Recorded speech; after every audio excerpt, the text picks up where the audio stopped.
Listen to the same old story with the ESPN honks downgrading the Big 12. This is the Big 12 squad. You're talking ball with the Big 12 squad. From Oklahoma State to Utah, from Kansas State to BYU, from Houston to Texas Tech, it's the local experts of the Locked On Podcast Network bringing you scoops, breakdowns, and the most comprehensive preview of the upcoming Big 12 weekend. Buckle up. It's the Big 12 squad, and we have a seat for you. No hurt feelings and thin skin allowed. Squad up. You're part of the Big 12 squad. Welcome into the Big 12 squad, everybody. I'm Jake Hatch, host of Locked On Cougars. Our regular host right there is mobile this evening. That would be one Drake Toll wearing that jacket. I'm here. I'm not sure you've taken that jacket off. Right here. Days, Drake. Is that right? I am not. I'm very warm. Look, this is all that I have to say before I lose service in the boonies of Savannah. I hate the American airline system. They rigged this against me. Greg Sankey's in charge of the flights. He is patrolling them. Charlie Baker has something to do with this. And I'm late to the squad because my flight got canceled or moved or whatever it was. But I love you guys, and go Utah. Just kidding. Or maybe I'm not. All right, bye. Wistersill. That's Drake Toll checking in from the road. But everybody, thank you for tuning into the Big 12 squad. As always, please subscribe, rate, and review this show as well as whichever show you happen to frequent. I host Locked On Cougars. That right next to me digitally is Parker Ainsworth, host of Locked On Cougs, covering the Houston Cougars. Next to him, Derek Johnson, Locked On Jayhawks. He and I are mortal enemies this week with the Cougars and the Jayhawks set to square off in Fog Allen Fieldhouse. Then we got Cody Stovall, Locked On Oklahoma State, and the man, the myth, the legend is Kevin Borba, Locked On Buffs. Thank you to everybody for tuning in. Your first listening part of the Locked On Podcast Network, where, as we like to say, thank you for the Podcast Network. All right, guys. So Joe Lunardi and ESPN have taken the hint from ESPN's football coverage and are downgrading the best basketball conference in the country. Have you guys seen the latest projection bracketology for the Big 12? I would say I think Houston fans have been paying attention for a long time because ESPN weirdly had Houston when they were like as high as 7th in the AP poll on the 3 line. And like that just doesn't math. I teach history, not math. That doesn't quite math. People have been paying attention to that in Houston for a minute because it feels like there is this slight being given to a conference that has 6 of the top 15s in the country right now. Well, and that's the problem right there, Ainsworth, is that you look at it, we have the top dogs in the league obviously projected to be inside the field. But if you look at like kind of the I call it the bubble is the term to use, there's not a lot of teams. The West Virginias of the world, like some of these teams that are you would think on the bubble. And Derek, I want your thought on this. What's going on here? Are they trying to like literally keep like the middle part of the Big 12 and like say, hey, get out of here? Well, okay, the good news is that did you know Joe Lunardi is the 125th ranked bracketologist by accuracy, according to our friends over at Bracket Matrix. So how many are there? Look at that. There's a lot. There's a lot out there, but 125 is not a good place to be in. So I say this because, like, here's the thing. The Joe Lunardi thing at ESPN, he seems like a kind of a goofball, nice guy, but like it has become more entertainment than it is to me trying to actually get it right at this point. Is that unfair to say? I don't think it is.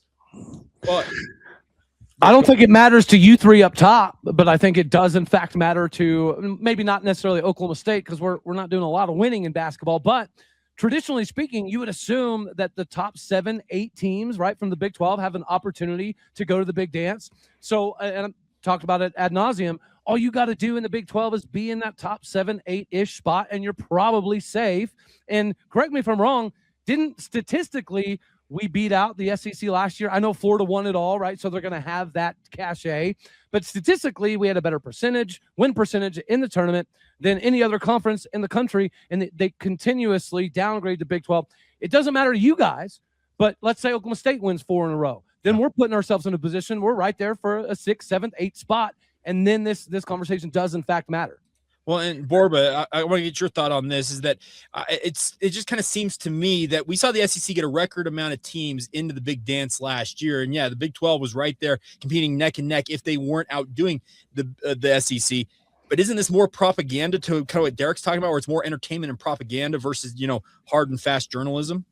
Yeah, I think Derek hit it right on the head, and it will cross over to football real quick. I think it's like the first couple of weeks of the playoff rankings where it's like we don't really need the playoff rankings in week 10 or whatever because there's still so much that hasn't unfolded. And I would say it's the same for basketball, right? We're like barely midway through the schedule. I don't even think the first half of Big 12 play is finished completely. So it's like really hard to look at this overall picture and be like, yeah, you know what? Kansas is insert rank here, or like Houston isn't a 1 seed or whatever, because it's like there's so much that can still happen, right? Houston could go on an undefeated run and win out, or maybe like BYU goes on an undefeated run, or like Colorado, who's sitting at the bottom of the Big 12 at like 2-5, like maybe they string together like 6 wins, right? There's so much that can happen, so there's really no point in looking at bracketology. The only thing that it really does though is like it changes the perception that fans have, because it's like, oh well, Joe Lunardi said like Kansas, I'll just use them as an example. Joe Lunardi said Kansas is a 5 seed. And it's like, well, Joe Lunardi also is 125th in ranking these. And it's like,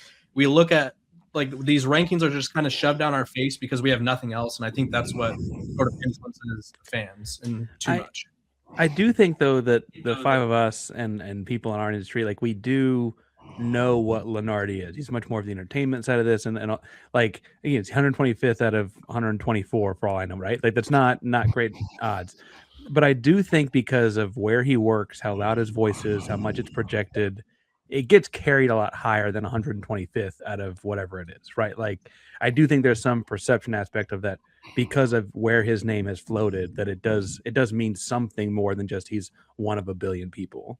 Well, and that's the problem is, to your point, Parker. Derek, I want to get your thought on this. Is anybody can go like, I'm just going to just say Jim Bob's bracketology, and he may be far more accurate than Joe Lunardi. He's ranked 47th. No, I'm just kidding.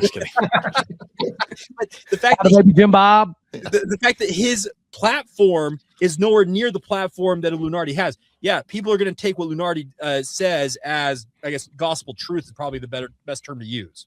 Well, guys, and unfortunately, perception can sometimes be a reality. There's a perception that if you're a top-tier defensive lineman, you have to go to the SEC, right? That's been a perception for 15 years. So if you're a recruit and you're a big-body beast down low that plays defensive tackle, if you don't get SEC offers, you feel like you're not living up to your expectations.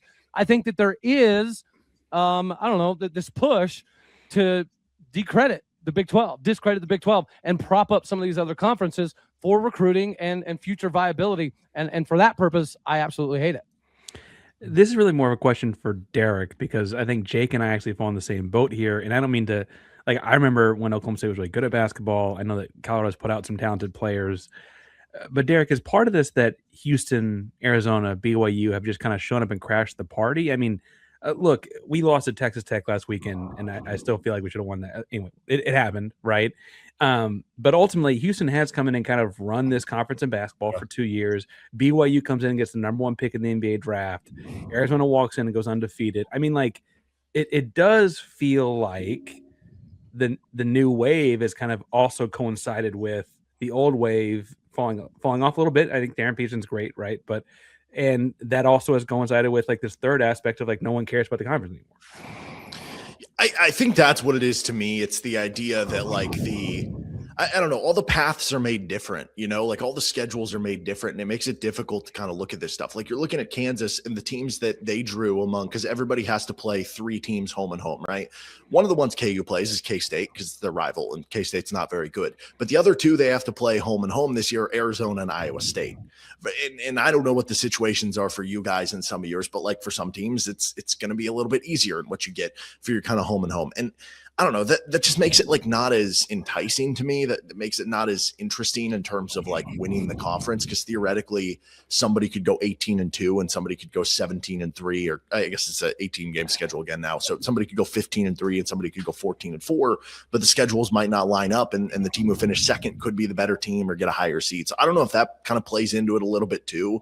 But it is weird because, with the SEC in football for so long, they've gotten the benefit of the doubt with all these teams winning the national title, and that they've been the best conference for so long. And now we've seen the Big Ten overrun them over the last 3 years, but people still want to point to the benefit of the doubt for the SEC. Well, where's that benefit of the doubt for the Big 12? Because even if you want to say the SEC was better than the Big 12 last year, you can't have that same argument for the previous like 3 or 4 seasons or the previous decade. So where's the benefit of the doubt for the Big 12? It's your fault, Derek. Right? Perception is sometimes reality, and the perception right now is KU is down. Therefore, the Big 12 must be down. Yeah, Isn't it disappointing though that like obviously I would say we have, I don't know the order, but we have the number 1 and 2 picks in the NBA in this conference, and you could probably even throw in a top 5 pick over at Houston, and they're not gassing it up. Like you guys play later this month, Jake and Darryl, well, not you two, but your teams that you guys represent, and No, they're like playing 1-on-1 later too. We're going live, but you would think that they want to sort of like gas that up because that game is on ESPN, and like Joe Lunardi's over here pushing the SEC button, and it's like, okay, cool. Like the SEC has 3 good teams, but but this also goes back to me. Like it's a mistake by the Big 12 and Brett Yormark not to schedule AJ DeBonta and Darren Peterson twice. Right. Why is this game only happening one time? Yeah, and that it should have been a home and home series. Fleming's too. Fleming's absolutely. So BYU is going to get Arizona twice. They're going to get the Koa Pete versus AJ DeBonta twice. But you should have these top prospects. You need to rig the schedule however you need to get more featured product out there to obviously combat what the propagandization of what ESPN is doing. All right, we will continue to talk about this, but did the ACC and what Dabo Swinney did, should that be something that the Big 12 is doing? We'll get into that next. Big 12 squad rolls on. Hi, everyone. I'm Kalia Butler, host of Locked On Women's Basketball, and this is Mazda's Women's Basketball Snapshot, celebrating the work no highlight reel can ever capture. The WNBA has released its 2026 schedule featuring a 44-game regular season beginning on Friday, May 8th. The league's historic 30th season includes expansion teams Portland Fire and the Toronto Tempo, with opening weekend highlights such as Caitlin Clark and the Indiana Fever hosting Paige Beckers and the Dallas Wings, and a rematch of the 2025 finals between the Aces and the Mercury. And unrivaled, Miami felt the breeze as Paige Beckers powered the breeze to a 75-68 win over the Lunar Owls, finishing with 28 points and 7 assists. She was joined by 20-year-old Dominique Malunga, who added 21 points, 8 rebounds, and became just the second player to ever dunk in an unrivaled game. In college hoops, South Carolina handed Vanderbilt its first loss of the season with a dominant 103-74 win. These moments are earned off the clock, those long before the lights ever come on. The sweat, the fakes, the doubt, the scrapes, and coming back for more every time. Mazda puts the same drive into every detail. Wins define the moment. Putting in the work, that defines you. There's more to a Mazda because there's more to you. Welcome back to the Big 12 squad, everybody. All right, so we all saw what Dabo Swinney had to say about Ole Miss's meddling in their affairs with regards to Luke Forelli, the linebacker that had A, signed with the Clemson Tigers, B, enrolled at Clemson, and C, was attending class when Pete Golding called him up or texted him at least. So I think we all kind of look at this, and we've talked about tampering on this show, about there are differences when it comes to tampering. But isn't this one like a cut and dry case of what not to do, and maybe something that the Big 12 needs to call out themselves? Absolutely, 100%. Matter of fact, you should put it on like a PowerPoint. If you know that there's a coach that is texting your player by name, I think that you should blow that coach out of the absolute water, because I think it sets a precedence for what they can do in the transfer portal moving. If there's problematic coaches, and we all know that some are worse than others, I think that if you can throw them under the bus for screwing your roster, you should do it. I think the hard part, though, sorry, Park, is like Dabo was the one coach that could do it and not really take any you-know-what for it, because he's never – I wrote an article the other day over at SI, and I think Clemson has taken in – I think the number is like 8 transfers total. He's tried to eschew doing the transfer portal thing, if at all. Yeah, so your point. Yeah, like, and their first 2 transfers were like glorified GAs. It was like Paul – it was like – 4th string quarterbacks. Like, he has not used the transfer portal like anyone else. So he could say that people are tampering because he's never tampered. He just now started using the portal. So I think it makes it a little difficult. But I do think if teams started reporting other schools, like the NCAA would have to do something eventually, or whatever governing body we're going to move to will have to do something. But I mean, I will say nobody should be surprised. Luke Forelli committed to 3 schools in like the span of like 3 months or 4 months when he was a recruit. He went from Arizona to Stanford to BYU, and like that's, or not BYU, excuse me, Cal. Like that's sort of his MO. But it was pretty, I guess, eye-opening to see Pete Golding being like, okay, $2 million, let's go. Well, I think it's interesting because I'm watching this because I want to kind of see what actually happens out of it. First of all, I think that's going to be a big part of this because, as Kevin said, I don't mean to throw anyone under the bus here. I know Houston has lost players to a couple of y'all's programs and taken players from a couple other ones, right? Like that's part of it.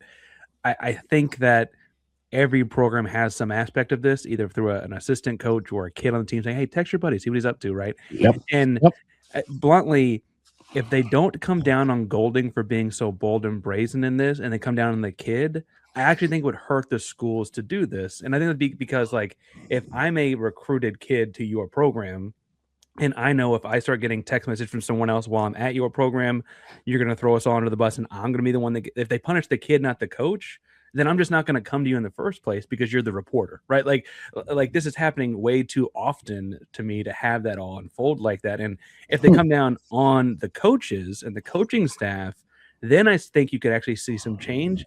I think that takes aside stones that they don't have here. Like I just don't think that's. I did see that the SEC is considering like enforcing their own punishments though, which is, I think, would be interesting. Like if the conferences were like, hey, like Pete, you're like straight up, like this is as clear as it gets. You are suspended for X amount of games, or I don't really know what punishments they can enforce really, but like I would like to see some accountability from someone. I just don't know. Do you think that the conferences would actually show that accountability if it's out of conference though? Like, do you think the SEC would do it because they're like, oh, well, we took a player from the ACC, let's let it slide. But as soon as Pete Golding does that to another SEC coach, that's when we're jumping in. If Pete does this to LSU or Alabama, he's going to get the hammer.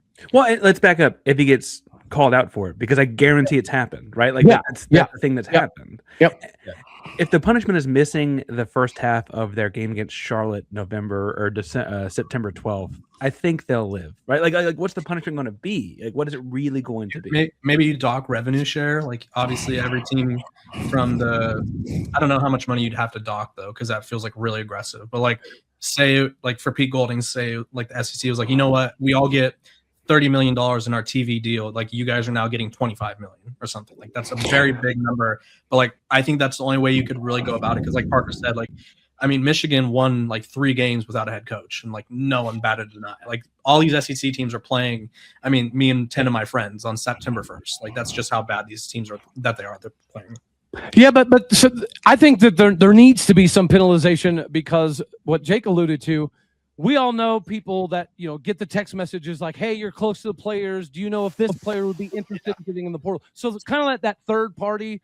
That stuff's always going to happen. And it feels like that's kind of okay. It's not great, but it's kind of okay. When a head coach is straight up saying, don't worry about your agreement, don't worry about that money, I think that is where the line needs to be drawn, and there needs to be an example made. But this is in the SEC, so we know nothing's probably going to happen. Also, $2 million for Luke Forelli seems like so much money. Yeah, and that's the thing about this. Relative to what market rates are for each level of player and each position when it comes to market share, $2 million over 2 years for a linebacker, that's like breaking the bank, quite literally, to bring him in. And kind of shows that Ole Miss apparently thinks very highly of Mr. Forelli, but also at the same time apparently wants to knock Clemson down a peg or two. I think the best way that teams could like punish this as well is just even if the NCAA is not going to like suspend anyone or punish anyone, just be like, you know what? They offered Luke $2 million because there was a big rumor that Ole Miss had a lot of problems with guys finding out how much everyone was getting paid. Just air out how much you're getting paid, and maybe it'll like cause a lot of internal frustrations. There you go. I thought you were going to say, hey, we'll offer you $2 million, 2.25, and just see if you can keep upping the price or really hurt the other team's bank until you finally pull out. See how high Ole Miss is willing to go to pull this up. Yeah. And then pull Jaden Rashada and say, we never offered you that $13 million. Yeah, prove it. I do think that, and we're going to get into Mensah in the third segment, that one aspect of this is the length of the agreement and the like unenforceability it feels like out of all of this. And I don't mean to like start the segue early or whatever, but like that plays a piece. They feel like the same issue to me. Yeah. Well, okay. We're going to get into that. We'll talk about that. Darian Mensah, apparently showed that, you can break said contracts, and we'll talk about the ramifications of that next. Big 12 squad. Today's show brought to you by our friends over at Rocket Money. We're doing this all together, everybody. What is everybody's favorite part about our friends over at Rocket Money? Parker Ainsworth, go. I teach, I coach, I podcast. It's nice to have someone keeping me accountable for what goes where and where it goes. I teach history, not math. Numbers ain't my thing. Rocket Money, numbers are their thing. That helps. Derek Johnson. I love the color-coded everything because my brain is dumb, so that makes it really easy. I can see what's going where because it adds different colors. I know what color corresponds. Cody Stovall, what you got? I love that it tracks your subscriptions because I'm probably the world's worst at saying, oh, I need that, and then paying for it, and then never realizing that I've ever paid for it, and I continuously get billed for it. I appreciate that aspect of it. Kevin Borba. Yeah, I just love that it tracks the subscriptions because sometimes you subscribe to something 5 years ago and you don't even realize you're still paying for it. So that's nice to know. No doubt about that. Well, take advantage of Rocket Money, help you reach your financial goals faster. Join at rocketmoney.com/lockedon. That's rocketmoney.com/lockedon. Once again, rocketmoney.com/lockedon.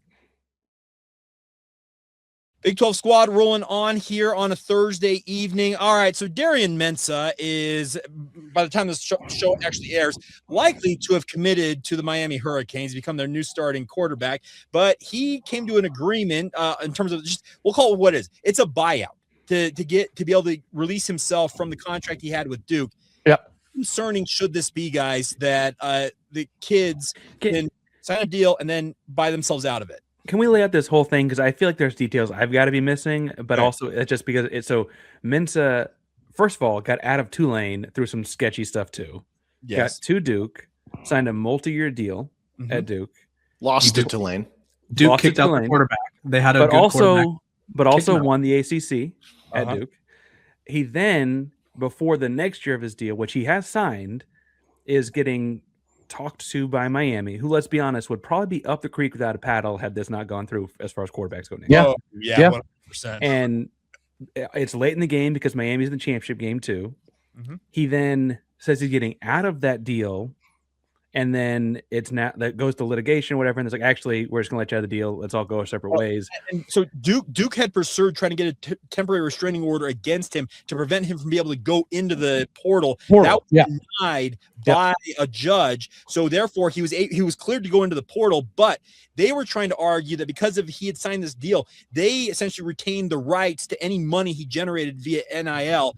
And then we got the release that they had come to a settlement, a buyout, whatever you want to call it, that releases him from any indemnification, anything that he owes Duke, thereby allowing him, it appears, to end up as the Miami Hurricanes' projected star. And we can assume that all this Miami's got a lot of money and that they're paying the buyout. He's making that money back and then some. Theoretically, you would think so. They may be just handing him hey, here's your money. You give that to Duke, and then get over here to Coral Gables. Because I think it would have been really funny if he'd had to do a bunch of Duke commercials theoretically while at Miami. That would have been pretty good. I guess as we lay it out there, the thing that I don't get is, and this is, I guess, honorary Big 12 member because of the squad show song. Yes. Why did Duke let them out of the contract? Why didn't Duke push this? This is a ACC opponent. This is frankly, you won the conference and they made the playoffs. Someone I would think you would consider an adversary. Why did they let this happen? Especially with the Damon Williams at Washington. The precedent was there that he's stuck in having to come back. Although that's got to be an awkward situation, right? Right. Yeah. Damon Williams is going to have to go back to Washington and rebuild some relationships, repair some relationships. It's going to take time to do that. But yeah, the precedent was there that Duke could have stood on what ground they had and forced him to remain in Durham. This is extremely problematic, guys. I'm sorry, Barbara. Go ahead. No, I was just going to say, we're probably going to say around the same thing because the best strategy you can have, and Duke has one of the top law schools in America, the best strategy you can have is make this so annoying and difficult that the player doesn't want to do it, or but are you going to hold your quarterback hostage? And the other problem is it's systematic. He can unenroll as a student, and then they could figure out a way to pay him. It doesn't have to be NIL. It could be okay, cool, we're going to give your wide receiver X amount of dollars. And there's always all these avenues to pay. So whatever. Who went to Tulane and beat Darian Mensah. Come on. Right. Left by you. Well, this is problematic for me because Drew Messmaker signed a 2-year deal. Yeah. It doesn't matter. If Oklahoma State goes say 9-3, I don't think it's going to happen. Okay, but let's say it does happen. not quite good enough to get to the Big 12 title game, not quite good enough to get to the CFP. But obviously, from a 1-win team to a 9-win team, you have a roster that a lot of teams are going to want to pick apart of. And you would think that the 2-year deals and the 3-year deals would kind of rectify some of that. And then you see this happen, and it's like, oh, great. So all of these players that we signed to 2-year deals, does it even matter if Oklahoma State has a 9-3 season? Is any of it gonna matter? Are we gonna be able to keep any of them for the following season? Because we're not Miami, right? Well, and the one thing to pay attention to on the DeMond Williams thing, I forgot to add this in. Washington obviously said they were going to litigate this and they were going to essentially force him to remain in Washington. They also had the Big Ten behind them. The Big Ten threatened to sue him as well. Where this is an intra-conference deal, speaking of the ACC, Duke's got to be pissed the ACC didn't back them up. They've got to be upset that the ACC is allowing this to happen. Well, the ACC went with Miami, who we've always been whispering about, like they kind of want to leave that whole thing anyway, and they're kind of a bell cat. Like there may be more to that layer, Jake, than we're just hinting at here. But I guess that's my thing is like Duke really set a bad precedent here when it kind of felt like a strong one had just been set. Yeah. And I like Cody. Like, look, Houston's NIL is a deal where like we're trying to be competitive and let you come home and play at your home in Houston, right? Like that's part of it. We're building the program up. Fertitta's apparently more involved. Hoorah, right? Like something fun. But also, like we've lost players. I mean, AJ Halsey went to LSU with a big payday. He's now going to be a top whatever draft pick as a safety, right? Like he was an all Big 12 player the year before for us. Go team, go! And I like AJ a lot. If this can happen, the 2-year contract was kind of supposed to be a guardrail to that, and it seems like it's really like a good thing for the player because they know they have a 2-year contract on our end as a school, but it's not really a 2-year deal for us because they can just opt out of it and transfer as a student and be fine to play. And Kevin, to your point of like what's keeping them from transferring as a student, I'm not saying he can't take classes wherever. I'm saying he probably shouldn't be able to play football there. That's a different thing to me. I think look at all the quarterbacks that departed from their schools in the Big 12 this offseason. Like, I don't know. Parker, like, are you scared at all with the high-end quarterback recruit that you have coming in? Like, what are the odds he finishes his career? I know it's a little different, right? He's from the area and stuff, but like, that's got to be in the back of your mind, right? It's something people talk about. And frankly, when he committed and shut down his recruitment, and that was a big deal when he shut down his recruitment because he shut down, he canceled visits to Florida State and Texas when he did it. People were like, he'll be coming one day anyway. Like that was a common thing. I think Keyshawn is particularly different. I will say that there are absolutely other high-end recruits on the Houston roster that I don't think are different, right? Like that's just the way that works. And it is like, if the guardrail was supposed to be a 2-year contract, what happened all of a sudden? Now that's gone. Well, and didn't Jordan Seaton, your gangster offensive lineman at Colorado, didn't he originally sign a multi-year deal? He did. Yeah, he was signed. And I think I was going to touch on this when Parker finished up is like you have 2 really good bets. It's one that your litigation is so annoying that they're just like, you know what? I don't want to pursue this. Or 2, you're stuck with hope that they're just like attached to your program in some capacity. Like Jordan Seaton was not attached to Colorado like people had hoped. Houston's quarterback may be attached to Houston's program in a way that like would make a lot of programs happy. But at the end of the day, like I would say recruiting is probably the worst investment in college football, especially 5-star quarterbacks these days. Like 70% of them since 2021 have left their program. But those few that have stayed have turned out really good. Like Ty Simpson, Arch Manning. Like if you could get these guys to stay, it's great. But the problem is your best, I guess, strategy is hope. And I don't really think hope is like, that should not be plan A or that's probably like plan F, really, like where it's like, we really hope you like us here. Like that's not. As my father's preached to me for years that hope is not a strategy, boys. So yeah. Keyshawn thing in Houston is particularly different in that Fritz coaches high school coach, the hired his high school coach on staff. He's from the city. Like there's a lot of aspects of that feel different in its own unique way. The other 4-stars on the roster don't have all the exact same. Most of them are from Houston, but they don't have the same connections, right? And much like Seaton's from the DMV. Am I making that up? That's his connection to Colorado was Coach Prime's a cool dude. Like there should be, that was it. That was the whole thing. He got a lot of attention. I'm not going to pretend that Colorado made him, but he got a lot of attention. I've said this on my show. How he left the program was disgusting. He asked the media department to make him a video, said he was going to use it to announce his return, and then used it to announce he was transferring. Like, I just think there has to be some sort of enforcement on any of these contracts. And until there's a governing body, which, I mean, the NCAA is the shell of its former self, they have to be employees. Like, that's been a popular topic on my show because Coach Prime is finding people for missing practice and stuff like that. They have to be unionized. They have to be employees. Yep. There has to be a collective bargaining agreement. And quite frankly, I don't know how you do that. I just know that Northwestern quarterback that refused to be in the video game like 10 years ago, 20 years, whatever that was, he's probably furious right now because he's like, I've been saying this for years. Well, we don't have time for a whole other segment, but I think some of those fines are, I think the phrase Cody uses is bull spit, but we'll do that later. Then you're going to open up all those cans. And we can open those cans. I think we're there, but I think this is evidence that we need to get there. Yeah, well, and here's the thing. I'm preaching from a place where BYU retained essentially all of its top talent. So BYU's in a very interesting position where they were.